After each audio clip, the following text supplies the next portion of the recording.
എന്താ അള്ളാഹുവിന്റെ റസൂല് പേടിച്ചത്? അതാണ് ഇപ്പൊ ലോകം കണ്ടുകൊണ്ടിരിക്കുന്നത്. ഞാൻ നിങ്ങൾക്ക് മേൽ പേടിക്കുന്നു,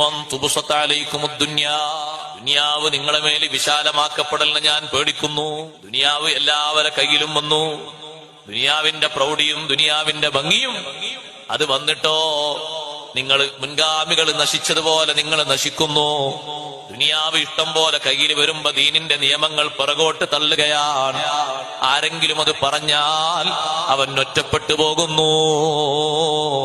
ആ നിയമത്തിന് പുല്ലുവിലയാ. മുസ്ലിം സഹോദരൻ ഇത് തള്ളിക്കളഞ്ഞു. അങ്ങനെ എന്തെങ്കിലും പറഞ്ഞാൽ പറയും, ഉസ്താദെ അതൊക്കെ പഴഞ്ചൻ സംസ്കാരമാണ്. ഇപ്പൊ ജീവിക്കാൻ അങ്ങനത്തെ നിയമങ്ങളുടെ ആവശ്യമൊന്നുമില്ല. ജീവിക്കാൻ നിങ്ങൾ നിസ്കരിച്ചോളണമെന്നില്ല, നോമ്പോറ്റോളണമെന്നില്ല, ഒന്നും ചെയ്തോളണമെന്നില്ല.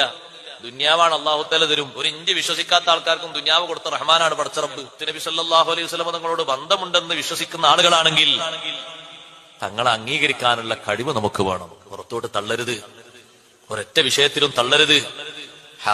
ഹറാമായി കാണാനുള്ള കഴിവ് വേണം. ആരാണ് നിങ്ങളെ കൂട്ടത്തിൽ ഏറ്റവും വലിയ ആബിദ് എന്ന് നബിതങ്ങൾ പറഞ്ഞ ആരാ? 5 വക്ത് നിസ്കരിക്കുന്ന ആള് എന്നല്ല മുത്തുനബിതങ്ങൾ പറഞ്ഞത്. തങ്ങൾ പറഞ്ഞ വാക്കെന്താ? ഇത്തഖിൽ മഹാരിം, ഹറാമുകളെ നീ സൂക്ഷിക്കണം. തകുൻ അഅബദന്നാസ്, നിനക്ക് ജനങ്ങളിൽ ഏറ്റവും വലിയ ആബിദാകാം.